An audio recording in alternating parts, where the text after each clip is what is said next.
Good morning. I want to talk to you about PFAS. And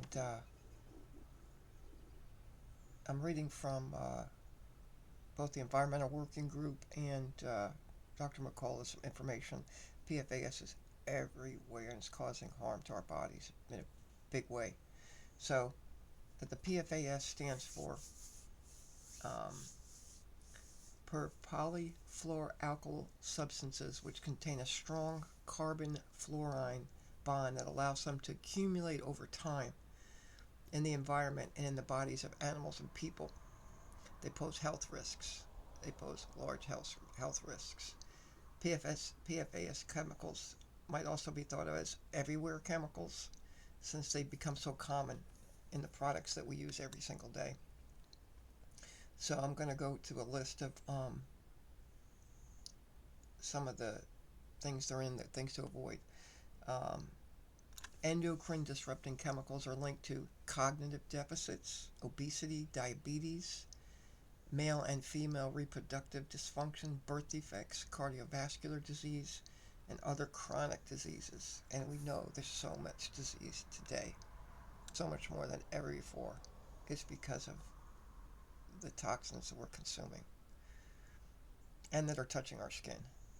So uh, these are the recommendations from Dr. McCullough. His 5 tips, adapted from an article by Trasande, Trasande. Beware of certain cookware. Non-stick pans contain PFAS that slow the metabolism rate and cause weight regain. Cast iron and stainless steel cookware are good alternatives. I've switched to those a few years ago for this reason. Use glass to store your food in and reusable storage bags at home to bring food home from the grocery store. Fight indoor pollution. Flame retardants used in mattresses, carpets, furniture, and electronics accumulate in household dust, impairing thyroid function. Open windows and use a wet mop to diminish them. Check if your upholstery has added flame retardants. There's also heavy duty flame retardants in children's pajamas. Um, the open window idea is great. I open mine all the time, but you've got to maintain your humidity, especially if you live in a humid environment. You really need to maintain humidity between 40 and 50%. So have a dehumidifier on hand. If you air your house out and it drives your humidity up, just bring it right back down. Eat organic and avoid canned foods. Organic food is free from GMOs and pesticides, which may disrupt the thyroid, impair cognition, and cause cancer. Choose grass-fed, humanely raised meat and dairy products. Canned foods may contain biphenyls, which are estrogenic.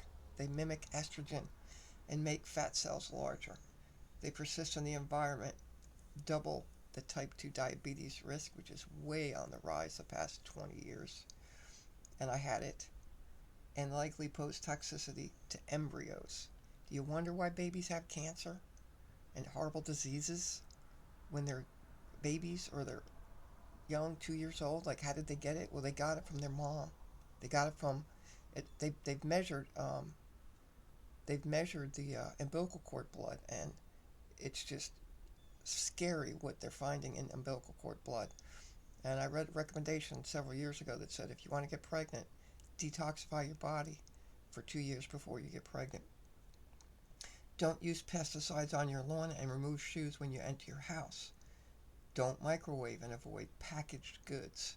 A microwave safe label is misleading because microscopic polymers break down and they get into food. Processed and packaged foods contain high fructose corn syrup, artificial sweeteners, pesticides, and other obesogens. Phthalates in food packaging and takeout containers can impair lipid and carbohydrate metabolism and increase weight. Avoid vinyl and plastic. Use a cloth shower curtain that can be machine washed. These stay cleaner and last longer than vinyl. Replace luggage and backpacks with products made of organic blend canvas. Obesogens program cells to hold fat for generations. Yeah, generations. Now, I found this map this morning. So I found this map this morning. It came to me on the Environmental Working Group, ewg.org. You can get this map yourself. Just take a look at the PFAS contamination in the U.S. as of November 28, 2023. Now, it's highly concentrated where there's highly concentrated populations, of course. So let's just take a look at that.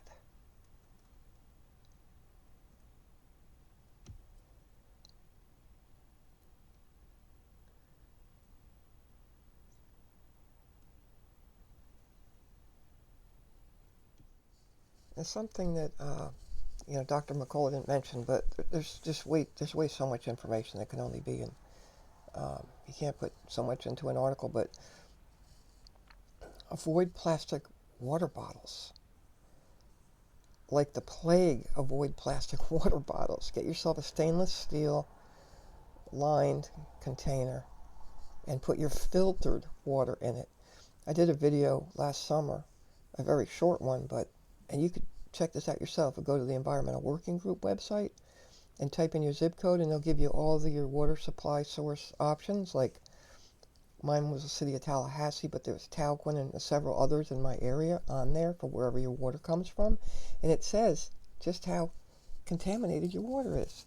Now, you see these reports that come out. The cities put out reports that say how great their water is, and they boast about it every year.